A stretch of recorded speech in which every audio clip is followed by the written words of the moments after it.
El método científico es una metodología para obtener nuevos conocimientos, que ha caracterizado históricamente a la ciencia y que consiste en la observación sistemática, medición, experimentación y la formulación, análisis y modificación de hipótesis. Las principales características de un método científico válido son la falsabilidad y la reproducibilidad y repetibilidad de los resultados, corroborada por revisión por pares. Algunos tipos de técnicas o metodologías utilizadas son la deducción, la inducción, la abducción, y la predicción, entre otras. El método científico abarca las prácticas aceptadas por la comunidad científica como válidas a la hora de exponer y confirmar sus teorías. Las reglas y principios del método científico buscan minimizar la influencia de la subjetividad del científico en su trabajo, reforzando así la validez de los resultados, y por ende, del conocimiento obtenido. No todas las ciencias tienen los mismos requisitos. La experimentación, por ejemplo, no es posible en ciencias como la física teórica. El requisito de reproducibilidad y repetibilidad, fundamental en muchas ciencias, no se aplica a otras, como las ciencias humanas y sociales, donde los fenómenos no solo no se pueden repetir controlada y artificialmente, sino que son, por su esencia, irrepetibles, por ejemplo, la historia. Asimismo, no existe un único modelo de método científico. El científico puede usar métodos definitorios, clasificatorios, estadísticos, empírico-analíticos, hipotético-deductivos, procedimientos de medición, entre otros. Por esto, referirse a el método científico, es referirse a un conjunto de tácticas empleadas para construir conocimiento de forma válida. Estas tácticas pueden ser mejoradas, o reemplazadas por otras, en el futuro. Cada ciencia, y aun cada investigación concreta, puede requerir un modelo propio de método científico. En las ciencias empíricas no es posible la verificación, es decir, no existe el conocimiento perfecto, o probado. Cada teoría científica permanece siempre abierta a ser refutada. En las ciencias formales las deducciones o demostraciones matemáticas generan pruebas únicamente dentro del marco del sistema definido por ciertos axiomas y ciertas reglas de inferencia. Historia. Hume y la observación de los hechos. La cita de Hume ilustra el pensamiento en la Edad Moderna y fue importante en la constitución de la ciencia moderna, que ésta estuviera basada en la medición y cuantificación de hechos observables empíricamente. Sin embargo, las limitaciones de este pensamiento se evidenciaron pronto. Newton afirmaba, no hago suposiciones, y estaba convencido de que su teoría estaba apoyada por los hechos. Pretendía deducir sus leyes a partir de fenómenos observados por Kepler. La mayoría de los científicos, antes de Einstein, pensaban que la física de Newton estaba fundamentada en la realidad de los hechos observados. No obstante, incluso Newton tuvo que introducir su teoría de las perturbaciones para poder sostener que planetas tenían movimientos elípticos, y en realidad no supo justificar la gravedad. Es decir, algunas observaciones empíricas contradecían las teorías que el mismo Newton sustentaba con un número finito de observaciones de los hechos, ya que es imposible observar todos los hechos o fenómenos. Un problema fundamental del estatus de la ciencia que es un raciocinio experimental sobre hechos o existencia, dado un número finito de observaciones. Papar y la falsabilidad. Hoy se admite sin dudas que no se puede derivar válidamente una ley de la naturaleza a partir de un número finito de hechos.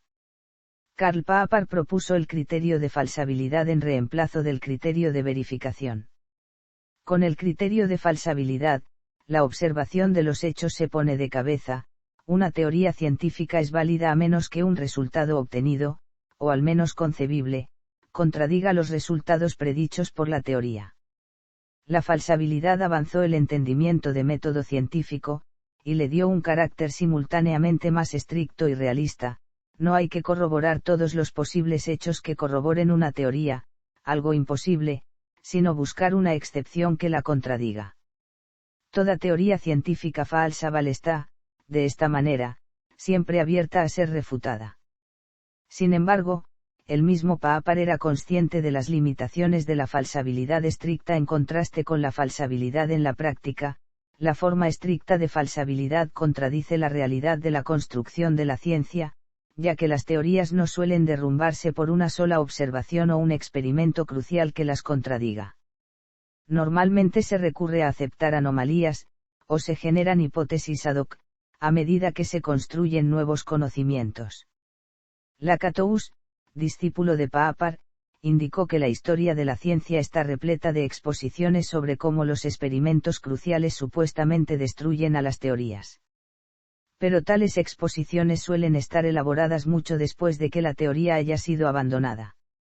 Si Papert hubiera preguntado a un científico newtoniano, anterior a la teoría de la relatividad, en qué condiciones experimentales abandonaría la teoría de Newton, algunos científicos newtonianos hubieran recibido la misma descalificación que él mismo otorgó a algunos marxistas y psicoanalistas.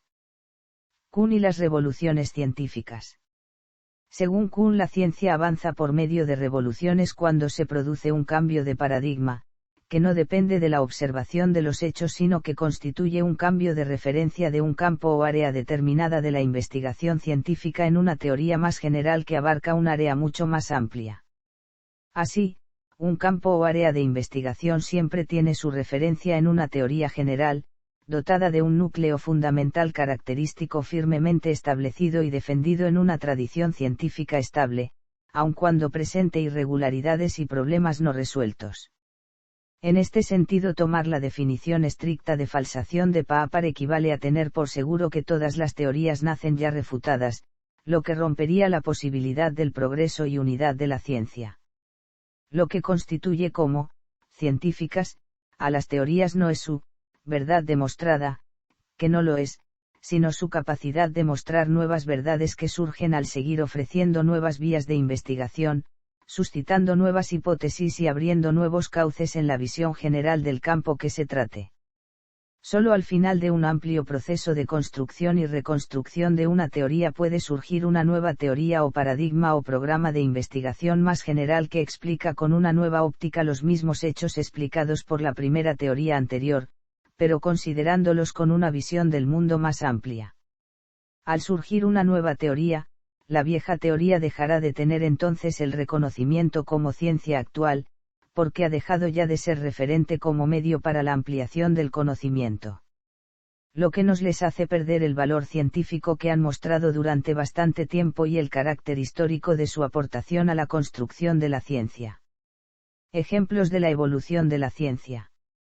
Los hechos observados y las leyes que fundaban la teoría de Newton seguirán siendo los mismos fenómenos terrestres de la misma manera que lo hacían en el siglo XVIII, y en ese sentido seguirán siendo verdaderos.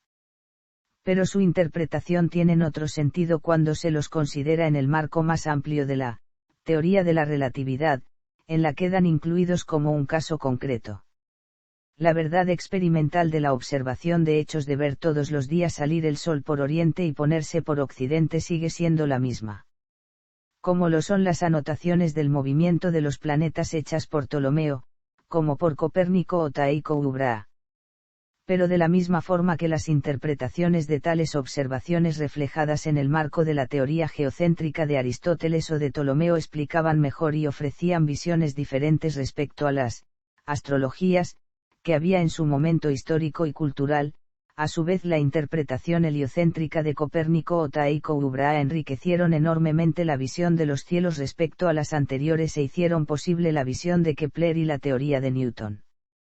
La interpretación de los mismos datos de observación ofrecen, sin embargo, en la teoría de la relatividad elementos nuevos que sugieren nuevas hipótesis de investigación que amplían la posibilidad de nuevas observaciones y nuevas hipótesis. La última teoría está en continua ampliación y transformación como paradigma científico, las anteriores o prácticamente ya no tienen nada que decir como no sea como objeto de estudio histórico y de referencia en la evolución y construcción del saber científico en tanto que fueron paradigmas en su tiempo o tienen sentido en una aplicación concreta en un ámbito específicamente acotado como caso concreto de la teoría fundamental. Tal es el caso de la utilidad de la teoría de Newton cuando se trata de movimientos y espacios y tiempos de ciertas dimensiones. De la misma forma que los arquitectos en sus proyectos consideran la Tierra, como si fuera plana. Pues en las dimensiones que abarcan sus proyectos la influencia de la redondez de la Tierra es despreciable. Etapas. Observación. Hipótesis. Experimentación. Medición. Falsabilidad. Reproducibilidad y repetibilidad. Revisión por pares. Publicación. Comunicación y comunidad. Con frecuencia, el método científico es empleado no solo por una persona, sino por varios individuos que cooperan entre ellos de manera directa o indirecta. Dicha cooperación puede ser vista como uno de los elementos que definen una comunidad científica. Se han desarrollado varias técnicas para asegurar la integridad de la metodología científica dentro de estos ambientes. Recorrido típico. Fundamentalmente caracterizan la construcción del saber científico actual los rasgos siguientes. Investigación de un cambio de problemática, teórica o práctica, en un área o ámbito científico determinado con un núcleo teórico consolidado. De un equipo generalmente financiado por una institución pública, fundación privada o empresa particular. Dirigida por alguien de reconocido prestigio como experto en el ámbito de la investigación, sea individuo o equipo investigador. Siguiendo un método de investigación cuidadosamente establecido. Publicado en revistas especializadas. Incorporadas y asumidas las conclusiones en el quehacer de la comunidad científica del ámbito que se trate como elementos dinámicos de nuevas investigaciones que amplían la problemática inicial generando nuevas expectativas, predicciones, etc. Dicho en términos propios, el resultado es un programa teóricamente progresivo. El reconocimiento se suele convertir en derecho de patente durante 20 años cuando tiene una aplicación práctica o técnica. Dimensiones de la práctica. Las principales restricciones a la ciencia contemporánea son: publicación, por ejemplo revisión por pares. Recursos, principalmente económicos. A pesar de esto, las condiciones no han sido siempre iguales. En los viejos días de los gentlemen scientists, que subvencionaban y publicaban los trabajos, las restricciones eran mucho menos severas. Ambas limitaciones requieren de manera indirecta del método científico, ya que los trabajos que violan estas restricciones serán difíciles de publicar y difíciles de financiar. Las revistas requieren que los trabajos presentados hayan seguido una buena práctica científica, y esto se comprueba principalmente por la revisión por pares. Originalmente, la importancia y el interés eran más importantes, como el ejemplo de las directrices de autor de la revista Nature. El método científico como método para la eliminación de falacias y prejuicios. El método científico envuelve la observación de fenómenos naturales y luego, la postulación de hipótesis y su comprobación mediante la experimentación. Pues bien, los prejuicios cognitivos no son más que hipótesis, inducciones o construcciones mentales que han sido sesgadas positiva o negativamente por el cerebro. Asimismo, cuando se realizan afirmaciones o se argumenta y estos prejuicios cognitivos salen a la luz, se convierten en falacias. El prejuicio cognitivo o proceso mental con el que se sesgan las creencias no se puede eliminar, pues es un aspecto fisiológico intrínseco a la psique del ser humano y que además parece estar extendido evolutivamente, ya que cumple su función en la asociación y reconocimiento de objetos cotidianos, véase por ejemplo pareidolia. Lo que es posible es compensar el sesgo o modificar las propias creencias mediante el método científico como mecanismo para descartar hipótesis que son falsas. De esta forma, el sesgo se situaría en dirección a hipótesis que son menos falsas hasta nuevas revisiones en busca de factores desconocidos o nueva información. La ciencia no pretende ser ni absoluta, ni autoritaria, ni dogmática. Todas las ideas, hipótesis, teorías, todo el conocimiento científico está sujeto a revisión, a estudio y a modificación. El conocimiento que tenemos representa las hipótesis científicas y teorías respaldadas por observaciones y experimentos. Para no caer en el prejuicio cognitivo es necesario, por tanto, la experimentación, el no hacerlo llevaría a la misma negligencia puesto que la verdad de una aseveración según el método científico recae en la fuerza de sus evidencias comprobadas por experimentación. Después de llevar a cabo la experimentación se analizan los resultados y se llega a una conclusión. Si los resultados respaldan la hipótesis, ésta adquiere validez; si los resultados la refutan, ésta se descarta o se modifica presentando nuevas formas para refutarla. El método científico es también afectado naturalmente por los prejuicios cognitivos, ya que los efectos asociativos de nuestra mente son los que permiten, al mismo tiempo, lanzar el mayor número de hipótesis. Sin embargo, el método, si es bien ejecutado en sus últimos y más importantes pasos, permite desecharlas. El primer paso en el método científico de tipo empírico es la observación cuidadosa de un fenómeno y la descripción de los hechos. Es aquí donde entran en juego los prejuicios. Después, el científico trata de explicarlo mediante hipótesis las cuales, ya están sesgadas por los prejuicios en la percepción de los acontecimientos o en las propias creencias. Sin embargo, solamente las ideas que puedan comprobarse experimentalmente están dentro del ámbito de la ciencia, lo que permite desechar muchas teorías. Si las hipótesis enunciadas fueran invalidadas deberían predecir las consecuencias en el experimento y además debería ser posible repetirlas. De esta forma, mediante la experimentación, la repetición y supervisión del experimento por parte de personas que pudieran tener otros sesgos cognitivos, se minimizan los errores del experimento, los errores en la interpretación de los resultados o errores en estadísticas que harían a la teoría una falsa o imprecisa creencia. Por eso, en ciencia se usa la revisión por pares; a mayor número de revisiones menor probabilidad de sesgo o de falsa interpretación de los datos experimentales, con lo que el trabajo es considerado más riguroso o estable. Un proceso así, aunque mucho menos riguroso, se puede observar en el pensamiento crítico cuando éste requiere de investigación activa propia para el esclarecimiento de argumentos y comprobación de las fuentes de información. En el pensamiento crítico se toman decisiones en función de la carga de la prueba que se hayan realizado sobre las fuentes y los argumentos, y la información que se obtiene puede llegar a ser indirecta. En el método científico no solo debe ser el hecho probado por la experimentación directa, sino que debe ser posible repetirlo. El método empírico es un gran avance que permite aproximarse a la verdad. Es un gran hito que ha permitido avanzar a la sociedad y debe ser dado a conocer ampliamente para extender su uso en otras disciplinas. Sin embargo, el método sigue siendo un método que está restringido a la capacidad del evaluador. Esto quiere decir, que no solo los sesgos o la cultura influyen en el método, sino que también este está limitado por la capacidad misma de la especie humana. Es el ser humano el que no solo propone las ideas, sino que decide cómo verificarlas. ¿Qué ocurriría si el ser humano no fuera capaz de ver más allá de su inteligencia para saber la verdad? La idea de que existe una limitación de la especie limita la misma aplicación del método.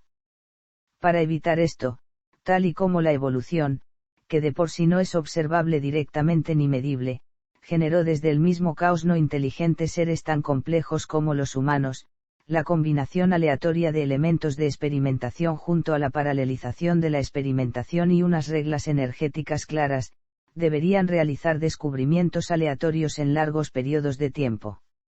La combinación de estos dos métodos, el evolutivo aleatorio junto con el método científico empírico, podrían producir avances más importantes por no estar constreñidos al marco cultural actual. De hecho, muchos de los avances científicos se han producido por casualidad, error y suerte, y no por deducción consciente.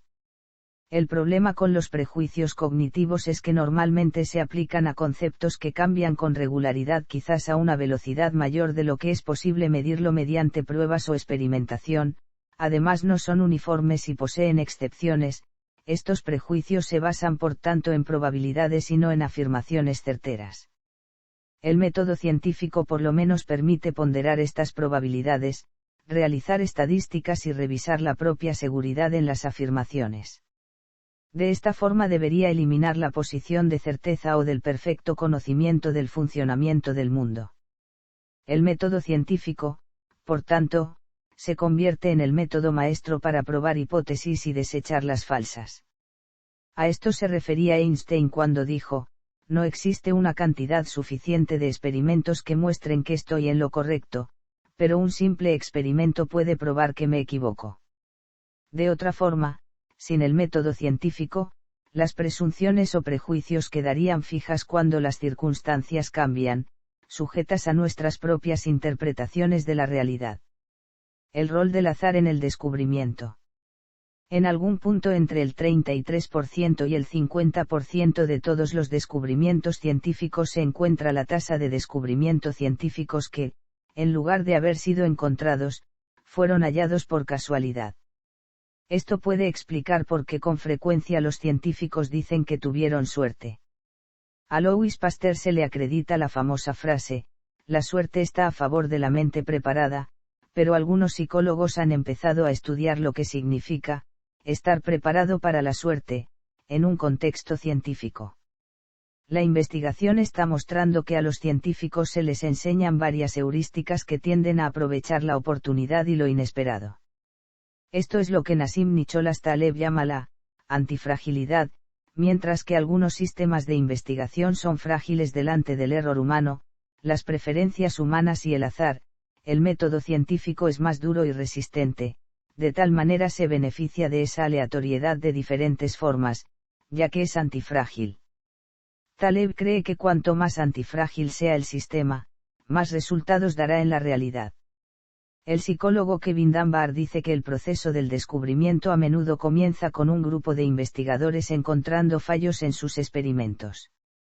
Estos resultados inesperados llevan a los investigadores a intentar arreglar lo que piensan que puede ser el error en sus métodos. Llegado un punto, el investigador decide que el error es demasiado persistente y sistemático como para ser una coincidencia. Los aspectos altamente controlados, curiosos y cautelosos del método científico son por tanto lo que lo hacen adecuado para identificar dichos errores persistentes. En este momento, el investigador empezará a pensar diversas explicaciones teóricas de dicho fallo, frecuentemente buscando la ayuda de colegas pertenecientes a diferentes dominios de la experiencia. Relación con las matemáticas.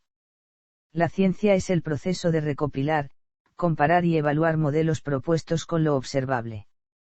Un modelo puede ser una simulación, una fórmula matemática o química, o una serie de pasos propuestos de antemano. La ciencia es como las matemáticas en el sentido de que los investigadores de ambas disciplinas pueden distinguir con claridad lo que es conocido de lo que es desconocido en cada etapa del descubrimiento. Los modelos, tanto científicos como matemáticos, necesitan ser internamente consistentes, al igual que también deben ser refutables. En las matemáticas, una afirmación no debe ser demostrada en el mismo momento, ya que en esa etapa una afirmación todavía sería llamada una conjetura. Sin embargo, cuando dicha afirmación ha adquirido una demostración matemática, ésta gana una especie de inmortalidad que es altamente apreciada por los matemáticos, y por la cual algunos matemáticos dedican sus vidas. El trabajo matemático y el científico se pueden inspirar el uno al otro. Por ejemplo, el concepto técnico del tiempo surgió de la ciencia, y la intemporalidad fue un distintivo tema de las matemáticas. Pero al día de hoy, la conjetura de Poincaré ha sido demostrada usando el tiempo como un concepto matemático en el que los objetos pueden fluir. Aún así, la conexión entre las matemáticas y la realidad permanece en la oscuridad. El trabajo de Eugene Wigner, The Unreasonable Effectiveness of Mathematics in the Natural Sciences, es un conocido acercamiento al problema de este físico ganador de un premio Nobel. De hecho, algunos observadores, tales como Gregory Chaitin y George Lakoff, han sugerido que las matemáticas son el resultado de las limitaciones humanas con las inclinaciones del practicante, algo así como una visión de la ciencia de corte postmodernista. El trabajo de George Pouliot sobre la resolución de problemas, la construcción de pruebas matemáticas y la heurística demuestran que el método matemático y el científico difieren en detalles, que de todas formas hacen parecerse entre ellos al usar unos pasos iterativos y repetitivos. Según el punto de vista de Pouliot, comprender incluye reformular las definiciones que resultan poco familiares con las propias palabras de uno, recurriendo a figuras geométricas, y cuestionando lo que sabemos y no sabemos todavía, análisis, el cual Paulia toma de Pappus de Alejandría, incluye una construcción libre y heurística de argumentos plausibles, trabajando hacia atrás desde el objetivo, y divisando un plan para construir una prueba. Síntesis es la exposición estrictamente euclídea de los detalles paso a paso de la prueba. Revisión incluye la reconsideración y la reexaminación del resultado y del camino que ha llevado hasta él. Gauss, cuando fue preguntado sobre cómo llegó hasta sus teoremas, contestó en una ocasión, Durchplanmäßig Statonieren. Imre Lakatos discutió que los matemáticos hacen uso de la contradicción, la crítica y la revisión como principios para mejorar su trabajo. De igual manera que la ciencia, donde se busca la verdad, pero no se encuentra la certeza, en pruebas y refutaciones, en el cual Lakatos intentó establecer que no existe el teorema de las matemáticas informales que sea final ni perfecto. Esto significa que no debemos pensar que un teorema sea definitivamente cierto, solo que, por ahora, no se ha encontrado un contraejemplo. Una vez se encuentre dicho contraejemplo, como una entidad que se contradiga por el teorema, se ajusta el teorema, posiblemente extendiendo el dominio de su validez. Esta es una manera de acumular nuestro conocimiento, a través de la lógica y el proceso de demostraciones y refutaciones. Lakatos propuso una cuenta de conocimiento matemático basado en la idea de Polya de la heurística. En pruebas y refutaciones, Lakatos dio varias reglas básicas para encontrar pruebas y contraejemplos a las conjeturas. Pensaba que los experimentos pensados para las matemáticas eran una vía válida para descubrir conjeturas y pruebas matemáticas. La lógica y la matemática son esenciales para todas las ciencias por la capacidad de poder inferir con seguridad unas verdades a partir de otras establecidas, es lo que las hace recibir la denominación de ciencias exactas. La función más importante de ambas es la creación de sistemas formales de inferencia y la concreción en la expresión de modelos científicos. La observación y colección de medidas, así como la creación de hipótesis y la predicción, requieren a menudo modelos lógico-matemáticos y el uso extensivo del cálculo. Resulta especialmente relevante la creación de modelos científicos mediante el cálculo numérico, debido a las enormes posibilidades de cálculo que ofrecen los ordenadores. Las ramas de la matemática más comúnmente empleadas en la ciencia incluyen el análisis matemático, el cálculo numérico y la estadística, aunque virtualmente toda rama de la matemática tiene aplicaciones en la ciencia, incluso áreas puras, como la teoría de números y la topología. El empirismo lógico llegó a postular que la ciencia venía a ser, en su unidad formal, una ciencia lógico-matemática capaz de interpretar adecuadamente la realidad del mundo. La utilidad de la matemática para describir el universo es un tema central de la filosofía de la matemática. La informática está generando nuevas formas de desarrollo de modelos no numéricos con independencia de la lógica matemática estricta. Tal ocurre con los nuevos desarrollos de la inteligencia artificial, que, gracias a la informática, hacen posible que los llamados ordenadores, anteriormente limitados a las fórmulas de la mera computación algorítmica lógico-matemática, generen patrones de reconocimiento imitando las redes neuronales del cerebro, a partir de la elección de ejemplos almacenados en la memoria. Los algoritmos de aprendizaje profundo hacen posible la construcción de equipos informáticos, robots, capaces de moverse y realizar acciones autoprogramadas en función de estímulos exteriores recibidos e interpretados conforme a sus patrones de memoria. Filosofía y sociología de la ciencia. La filosofía mira directamente a los apoyos lógicos del método científico, lo que separa a la ciencia de la no ciencia y a la ética de la investigación que se supone implícita a la ciencia. Existen varias suposiciones básicas, derivadas de la filosofía por al menos un científico de renombre, que forman la base del método científico, como puede ser que la realidad sea objetiva y consistente, que los humanos tengan la capacidad de percibir la realidad con precisión, y que existen explicaciones racionales para cualquier elemento del mundo real. Estas suposiciones del naturalismo metodológico forman una base sobre la que se puede asentar la ciencia. El positivismo lógico, empirismo, falsabilidad, y otras teorías han criticado estas suposiciones y han dado visiones alternativas de la lógica de la ciencia, pero todas ellas también han sido, por otra parte, criticadas. Thomas Kuhn examinó la historia de la ciencia en la estructura de las revoluciones científicas, y encontró que el método utilizado por los científicos se diferenciaban con importancia del método utilizado con anterioridad. Sus observaciones de la práctica científica eran principalmente sociológicas y no hablan sobre cómo la ciencia puede ser practicada en otros tiempos o por otras culturas. Norwood Russell Hansen, Imre Lakatos y Thomas Kuhn han trabajado en profundidad en el característico, cargado de teoría, de la observación. Hansen acuñó la idea de que toda la observación es dependiente del marco conceptual del observador, usando el concepto de psicología de Lagasse-Tout para mostrar cómo las preconcepciones pueden afectar tanto a la observación como a la descripción. Comienza su primer capítulo con una discusión sobre el aparato de Golgi y su rechazo inicial como artefacto para teñir, y una discusión entre Brahe y Kepler observando el amanecer, que ven salir al sol de manera diferente a pesar de ser el mismo fenómeno fisiológico. Kuhn y Feyerabend reconocen ser los pioneros en encontrar la importancia de este trabajo. Kuhn dijo en 1961 que el científico tiene una teoría en su mente antes de diseñar y llevar a cabo los experimentos que le llevarán a las observaciones empíricas, y que el camino de la teoría a la medición casi nunca puede ser hecho al revés. Esto implica que la manera en que la teoría es comprobada está dictada por la naturaleza de la misma teoría, lo que llevó al autor a argumentar que, una vez ha sido adoptada por una profesión, no se reconoce que ninguna teoría sea comprobable a través de ningún examen cuantitativo que no haya superado ya. Paul Feyerabend examinó de manera similar la historia de la ciencia, lo que le llevó a negar que la ciencia sea un proceso genuinamente metodológico. En su libro Contra el método argumenta que el progreso científico no es el resultado de aplicar ningún método concreto. Básicamente, dice que para cualquier método específico o norma de la ciencia, uno puede encontrar un episodio histórico en el que violarlo ha contribuido al progreso científico.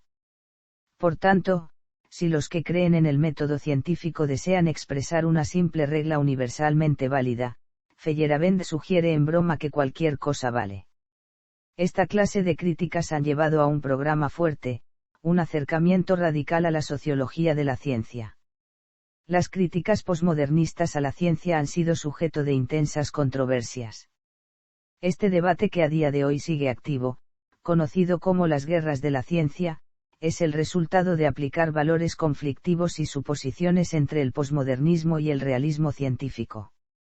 Mientras que los posmodernistas afirman que el conocimiento científico no es más que otro discurso y que no es representativo de ninguna forma de verdad fundamental, los realistas en la comunidad científica mantienen que el conocimiento científico revela verdades reales y fundamentales de la realidad. Se han escrito muchos libros por científicos que han tomado este problema y han desafiado las afirmaciones de los posmodernistas mientras defienden a la ciencia como un método legítimo de derivar la verdad.